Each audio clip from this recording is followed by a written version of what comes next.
There we are. Yeah, now you can hear me. Sorry about that.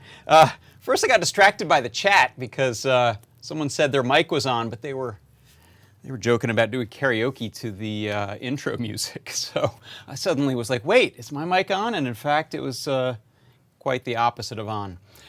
Welcome to the show. This is John Park's Workshop. And look, I turned that light on. And here we are. What's happening? What are we up to? I've got some good iced coffee going on today. Let me tell you the secret here. For my birthday, my daughter got me a cold brew infuser, and I've never used one like this. I've made cold brew a few different ways, but this one is a really nice pitcher with an infusion filter cone thing in the middle. Fill that with grounds, water, shake it up, put it in the fridge every few hours, maybe shake it. About 24 hours I let it go before dumping the grounds. And I was starting with some Ethiopian Yirgacheffe coffee, so it's just amazing, delicious. I hope if you love coffee and I've now made you long for some coffee, you've got some coffee. Because coffee, coffee, coffee. But we're not here to talk about coffee today. Not even here to talk about bacon. Even though I keep thinking we are, because we're going to talk about beacons. Not bacon. Did I write beacons? Yeah, I wrote beacons there. Matambale has coffee. That's good. Hello, Matambale. Who is Matambale? Who am I speaking to? I'm speaking to someone over in the chat. So hello, everyone in the online chatting and viewing live stream world. Matambale is over in the YouTube, as is Byron Blank. Hello. And then we've got a big crew of people over in Discord. So if you're somewhere else and you want to know where the chat's happening, that's probably it. Oh yeah, C. Grover says it's too cold where he's at for iced coffee.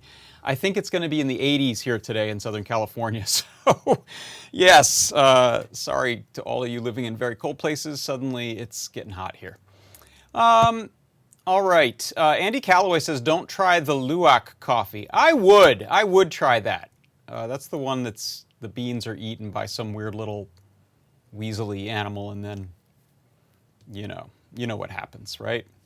Then the coffee's made after that. All right, gross.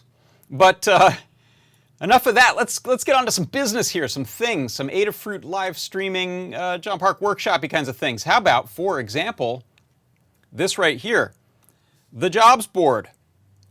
We've got a jobs board, and it's free. You can go to thejobs.adafruit.com and you can check out the different positions that are looking to be filled or people looking to fill positions. You can post up your info for free. Just sign up for a free account. We won't spam you. That's our promise. And you can use the job board. Here's a job that just popped up yesterday. This one was posted, and it is a freelance individual work making thermal camera with alarm product. Your pace, freelance work, no company. Contract work. Very interesting. So if that sounds like something up your alley and you're looking for some work, maybe dig into that. It's over there at jobs.adafruit.com. And the next thing I wanted to mention is our coupon code for the day. And the coupon code for the day is indeed bacon. And if you type in bacon on your way out, as you're checking out from the Adafruit store and getting yourself some cool stuff, you're gonna, A, think about bacon, which you may like, and B, you're gonna get 10% off in the store. So I encourage you to do that. And since I mentioned the store, let me tell you about a product pick of the week I have for this week. For those of you who watch the Show and Tell show, I tipped my hand on this one because I was so excited about it last night on Show and Tell. But here it is, the Stemma Relay. I have one right here. So this is a little breakout board for a relay, a non-latching relay. It takes care of all of the non-flyback diode circuitry around the relay, so you can just use a pin a digital pin to tell it to open or close. But the cool thing is, not only has a sort of normal breakout for plugging into power ground and a pin, but it's got a stemma plug on there. So that means that you can plug it into a board that has stemma or stemma QT on the other end. Actually, I think this one's stemma QT, isn't it? It's tiny. No, it's not. It's stemma. It's regular stemma. And that will allow you to control it. And then you can see here we've also got these little sort of spring-loaded connectors for you to press in your wiring, which will allow you to do ground and, or rather the two wires that you want to open and close that have otherwise an open circuit. So you want to close a circuit to turn a motor or light a light bulb. And so actually I have a demo of that over here. So what you'll see, you can't see it too well, but right there is the thing I was just holding up. It's one of these little relays. And then I have a power cord that I have spliced some wires into so that it is plugged in to AC power. It's this little spotlight, little film spotlight. Let me turn off this thing for a second. And when I go ahead and power up this Circuit Playground Express, I've written a little Circuit Python program that is going to blink that pin that's driving the stemma relay. And so I have the stemma connector to alligator clips on here, and then I have a couple buttons. I can turn this on with, there we go. And so now every 3 seconds it'll turn on for a second and then turn itself off. This is super bright. So this is 120 volt AC that I'm safely switching. Oh gosh, I just looked right into it. That was a bad idea. That I'm safely switching using this little Circuit Playground Express. I'm going to turn that off with, I think, the A button I had for turning it off. Okay, now it'll stop doing that. Will it? Let's see. Did I pick the right button? Yeah, so now it's going to stop flashing at me. So that is actually a Circuit Playground Bluefruit I have there. So you could do Bluetooth stuff. You know, I've done a few projects before, such as the overhead lights in my shop that I can turn on and off using a Bluetooth connection with a Bluefruit microcontroller. And this is another way to do that. That one uses a servo motor to actually turn on and off a light switch, but this is a way you could splice electrical in. And I can't remember what the specs on it, but it'll do something like 30 volts of DC or 120 volts of AC, and I forget the current that it'll allow you to pass through. But if anyone wants to post those specs from our product page up, in fact, since I said product page, there it is right there. It's the little stemma non-latching mini relay. And yeah, 30 volts DC at up to 2 amps. And 110 volt DC up to 0.6 amps, 120 volts at 0.5 amps, and so on. So it's beefy, and it's, you know, you want to exercise caution when you're working with higher voltages and currents, of course. But this is pretty safe from the standpoint of you're not really touching much. You're plugging things into headers and connectors. It has nice little spring-loaded connectors for your wiring. So I really like that. That's the little stemma non-latching relay right there. All right, and let's see. I think it's a good opportunity to do the Make Code Minute. So check it out.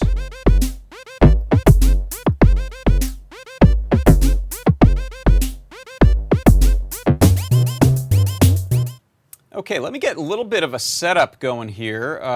Let's put that Chrome there. And let's put that thing there. And this me here. And I'll come back to Make Code, but first I want to show you the demo. Okay, so for the Make Code Minute today, what I've done is I have created a voltmeter for my Circuit Playground Express right inside of Make Code.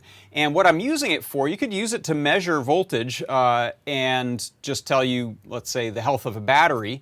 But I'm actually using it with a synthesizer. So I have a Winterbloom Soul, which is a MIDI to CV module that uses CircuitPython, and that is talking to some other synth gear. I'm going to turn this up for a second. You'll have to tell me in the chat if this gets too loud to hear me too.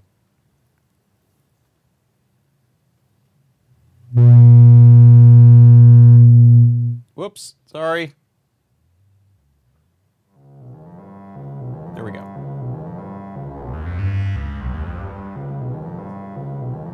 Okay, so what you're going to notice is I'm going to adjust the rate of what you see as that blinking red light, and that is this low frequency oscillator that's kind of changing a wave folder. It's changing sort of the harmonics of the wave that you're hearing. So check this out. As I adjust that LFO rate, you'll see it update on my Circuit Playground Express.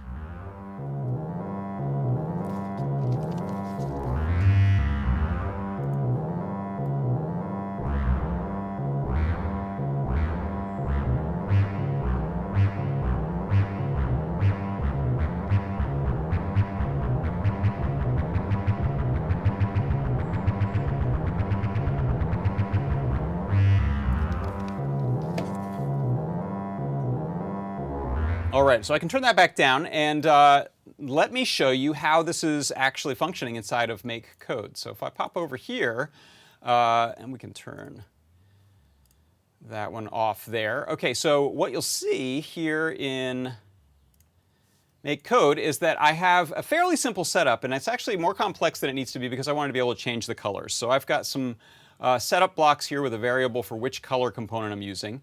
And then I have a button A input that changes my color component, and it kind of keeps that within 0, 1, and 2.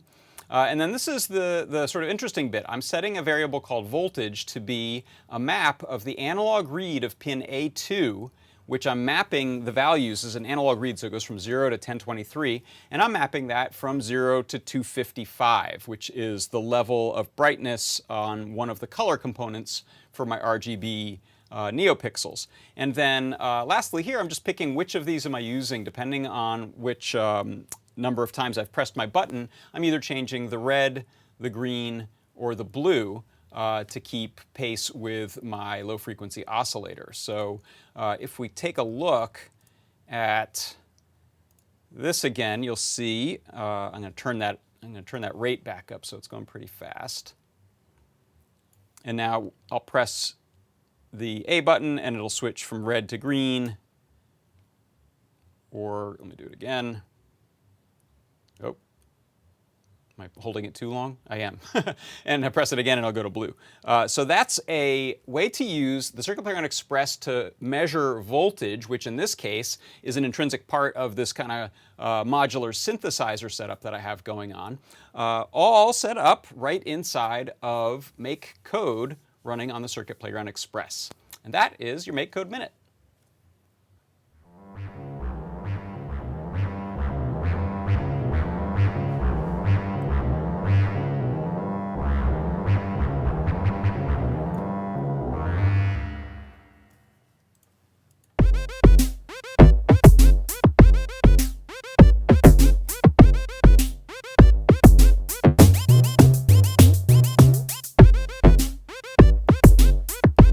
All right, thank you for putting up with some of my audio difficulties there. And I didn't actually check, somewhat unwisely, I did not check the chat to see if you were hearing any of that, but I think you were, because I don't see people saying, hey, we can't hear what you're doing. And oh, hey, in the chat we have Stargirl. Thank you. Thea is responsible for creating this module that I'm using that's doing that modulation, doing that low frequency oscillation that I'm measuring. Another thing I'll mention, since I have this up here, is that I'm using a mono 3.5 millimeter or 1/8 inch jack to alligator clips setup, which is how I'm plugging out this voltage into my Circuit Playground Express.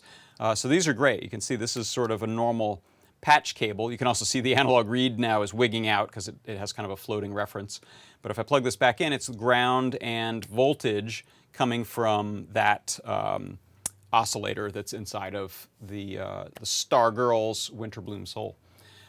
So I hope that was interesting and enjoyable. And I'd love to hear about other uses people come up for using Circuit Playground Express as a voltmeter, because you've got quite a bit of I/O on there with the buttons and slide and the cap touch, as well as the pretty colors and even a little buzzer on there. So you could do things like battery testers, I think, right?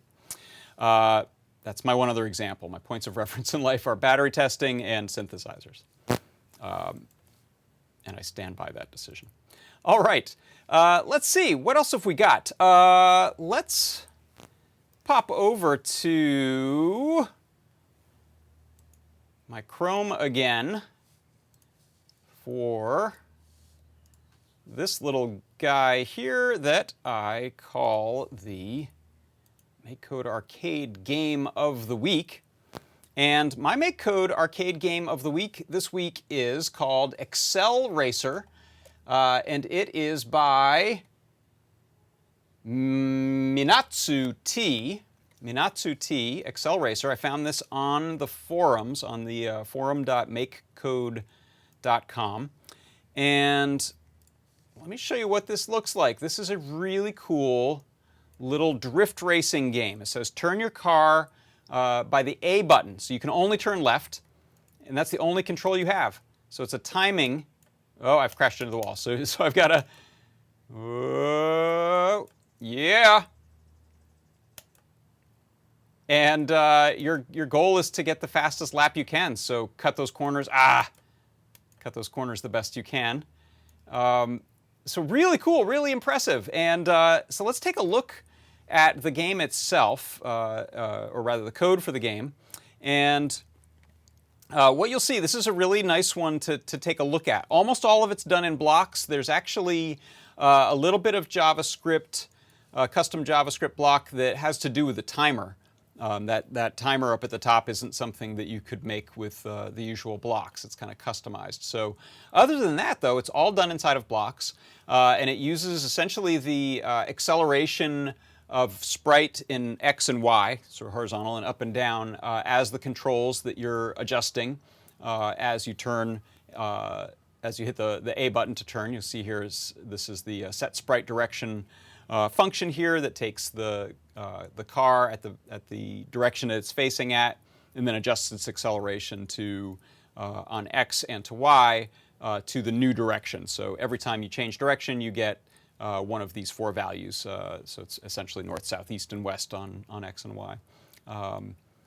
And yeah, so that is worth taking a look at. I think the rest of it also is really instructive because it's fairly simple, but it's doing a really elegant type of motion in there. So I encourage you to go check it out. That's my game pick of the week this week. It is Excel Racing by Minatsu T. And in the forum, actually, it looks like the Microsoft MakeCode team has gotten addicted to playing this game and trying to get the best scores. And they've even encouraged Minatsu T to consider doing a multiplayer version. And I haven't dove into that before, but you can do multiplayer on handheld MakeCode Arcade devices using a little connector they call the Jack DAC. So there's some possibility of doing multiple handheld racing, which is pretty cool.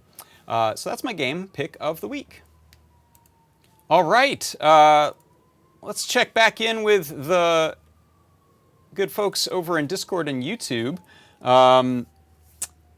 Matambale says Sumatran is his favorite coffee. Yeah, I like Sumatran too. Hello, Brandon McDevitt. Welcome. Hey, Yanni. And who do we have over here? Who else? Let's see. Stargirl says, Circuit Playground Express voltmeter cost $25. The voltmeter I just bought, $1,200. I think that the levels of precision on your new voltmeter are slightly better than what I've got running here. But you have both, so, you know, don't cry. You can use either.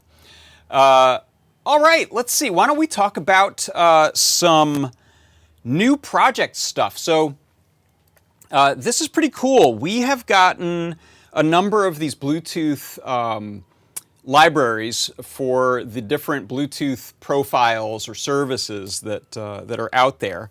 And we've got a new one, brand new one that I'm going to be running on a little itsy bitsy NRF 52840, as well as a Clue. And I've got a couple of different versions in mind for that. So let's take a look at the one that I have actually done and working right now, which is this NRF 52 one.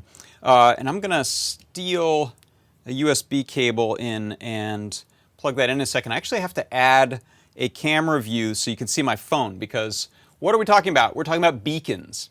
And so, in fact, just for the sake of the fun of it, I'm going to switch over to here to talk about beacons, just because it's fun to have a change of pace for a second.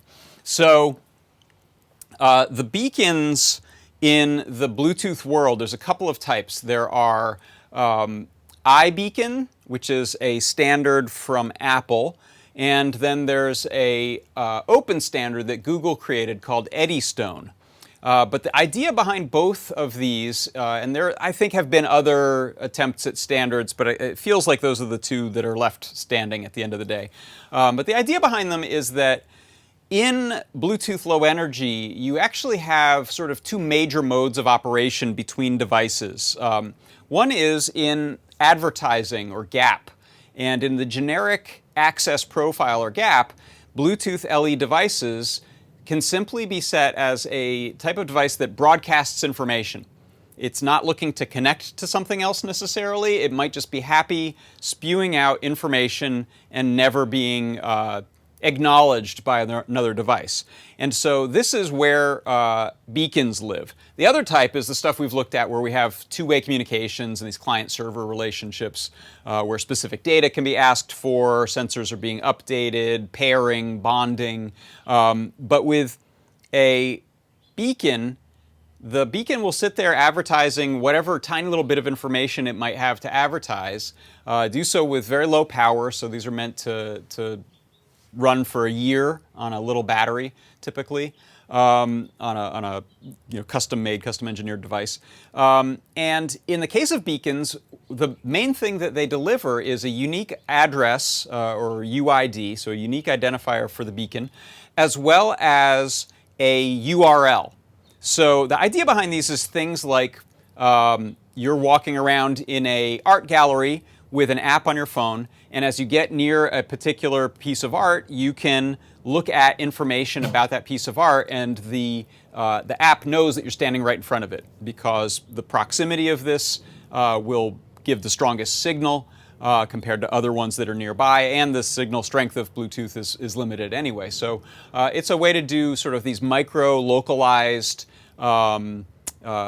sort of satellite type of operations, and give you information you might use to buy something like a URL for a piece of clothing in a store, or using for other types of tracking things, which sounds ominous, and it can be used in ominous ways, but that's not our intention. So with a Bluetooth beacon, what I can do, I'm going to go ahead, I'll plug this in. I'll bring it over here. I'll plug it in, and what it's going to do is it's going to run a really simple little bit of code that we'll take a look at in a minute. And all that code is going to do is every 4 seconds broadcast its unique identifier and this one URL that I've given it. And I'll show you on the phone how that works. So there it is. It's plugged in. It's up and running. And let me pop open a new window. I didn't make one for this. Oh, wait. Did I? No, I didn't. Sorry about that. Let's do a new screen capture. And I've got my phone plugged directly in, so it should show up as a... Am I crashing? No, please don't let me crash. Uh-oh. Stand by. Are you still with me? Okay, sorry about that. I got to configure my black hole window here. And this will be, whoops. This will be a window. Easiest way to do this is to capture into QuickTime and then show you the QuickTime window, because the phone is such high resolution that it causes problems otherwise. All right. Okay, so that's my phone. And I'm going to turn on or launch this app called Physical Web. This is just kind of one choice. You've got a bunch of different options for beacon apps. I think at one point in Android they were kind of more built into the operating system and the mapping and Chrome. But at this point they are pretty much, you're going to find an app. I like this one. It's called Physical Web.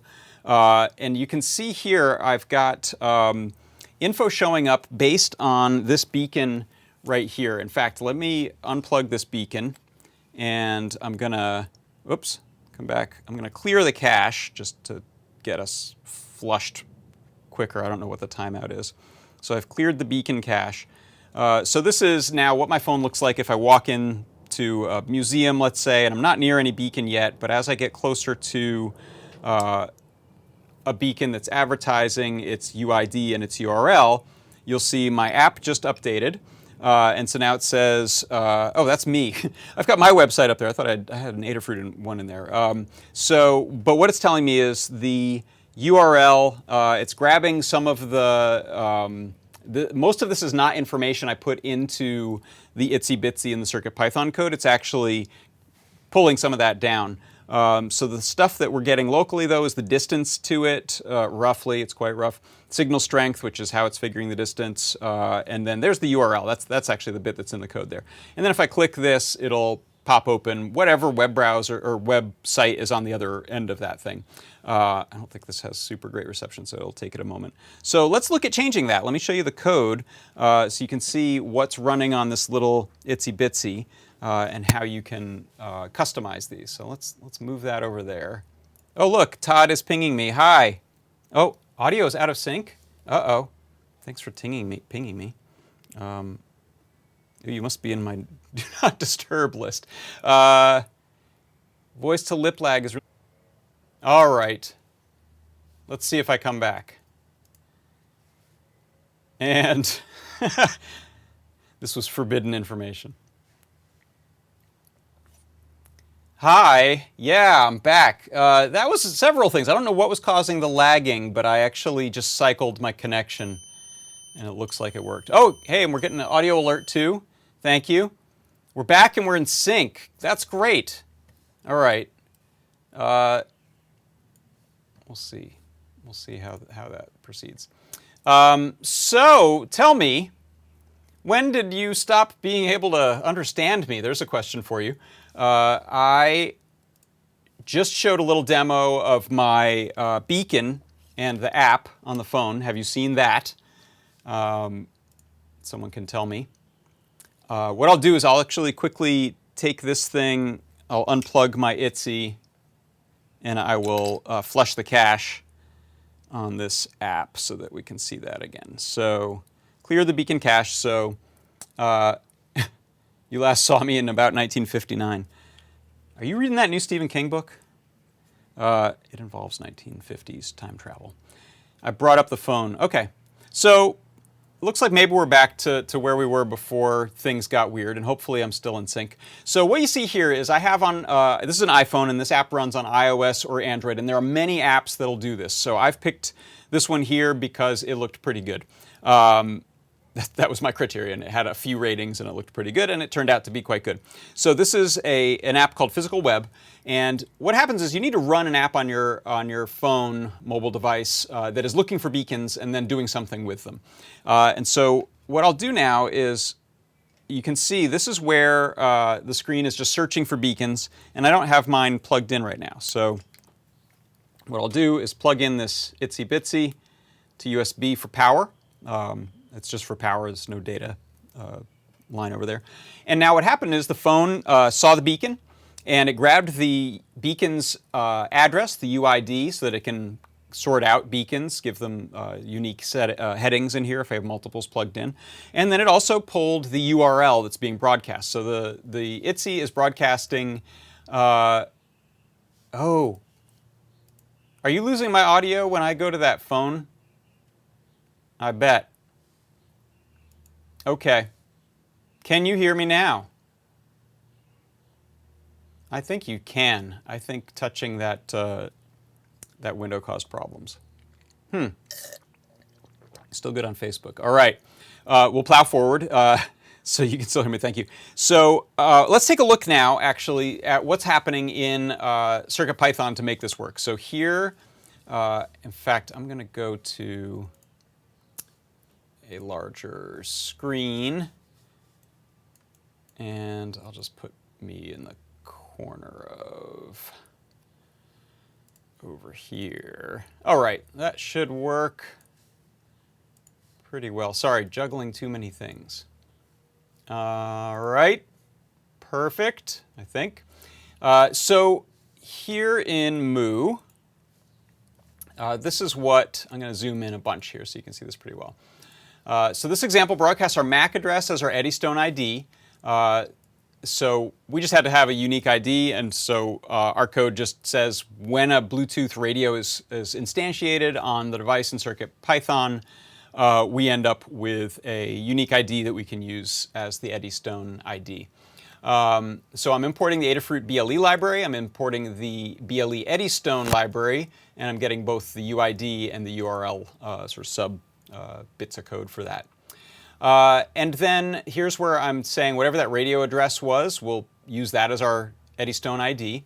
And then this is the bit that you get to change. So this one right here is set to go to Wikipedia as the broadcasting, it's actually sending out this wikipedia.org, https wikipedia.org, every 4 seconds. It just pings that.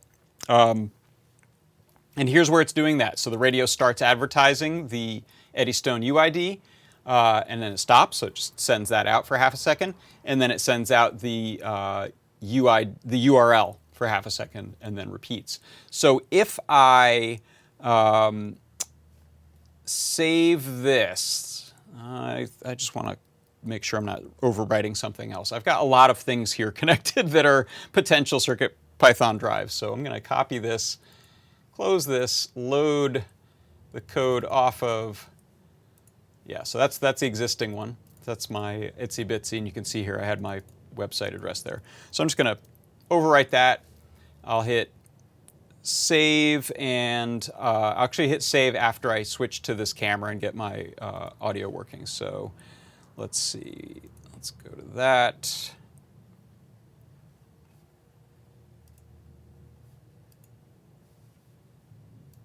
Get my audio back, and now I'm hitting save. And what you'll see is pretty quickly this should send out a new address. So now my Beacon app is seeing that the URL is coming from this wikipedia.org, and then I can click the beacon and go there. So that's sort of the foundation of how these beacons work. And there are some other things you can do with them, but we thought this was a really cool one to start with. And as you can see from the code, it's dead simple to make that work. Go back here for a second. Oops, sorry. Go to Moo. Go to Me. And so you can see it doesn't take that much code to be able to do a pretty simple little broadcasting or advertising of a beacon address. And then what I have in store for the Clue version, so I mentioned, here, let me get some of these windows out of the way.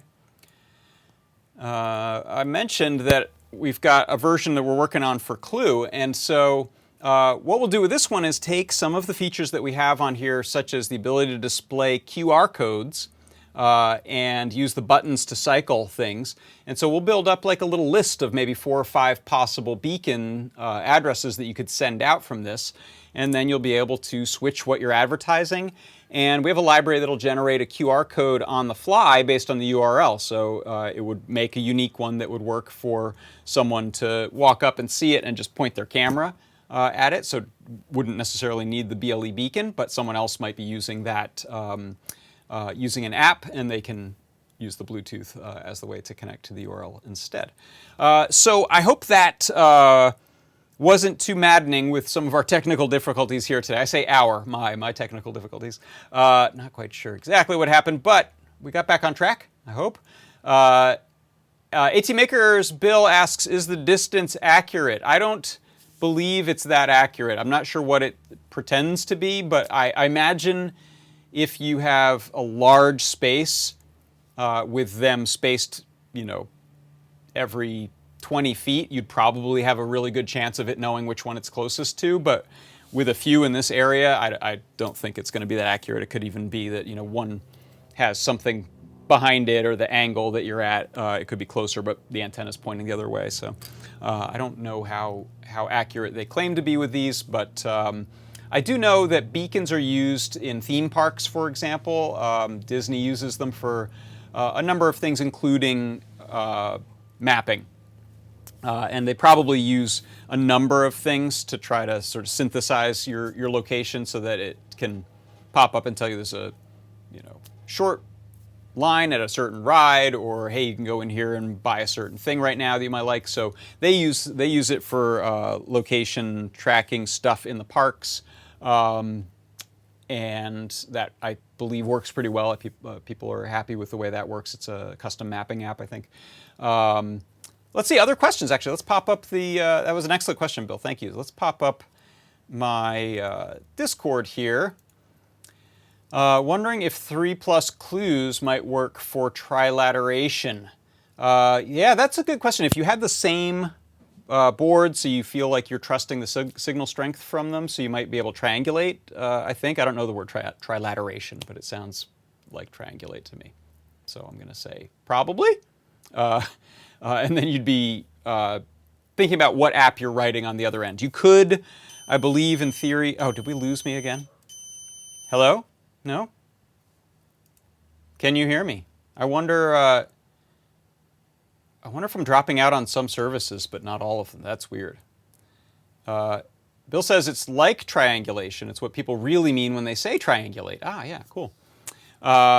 Bill can hear me. I wonder if it's a problem still on Twitch. Oh, well. Well, good thing is... Yeah, so we're working on, Facebook and YouTube. So maybe Twitch had a problem, or who knows. But the good news is the show is over. So I can't screw up my audio anymore today. I'm done with audio screw-ups. Thank you all so much for stopping by. I hope you enjoyed that. I'm working on a guide right now, so I'll have the real simple version that I've got running here on the ITZY, but this will run on any of our NRF 52840 boards. So you've got the Circuit Playground Bluefruit, you've got the Feather NRF 52840, the ITZY Bitsy, and the Clue. That might be all the ones I'm thinking of that are kind of the obvious ones. I might have missed one in there. And then I'll also have this special Clue version that does some of the QR code stuff. So look forward to that in the coming days. So thank you all so much, everyone, and I will see you next week on John Park's Workshop for Adafruit Industries. I'm John Park. Thank you, and goodbye.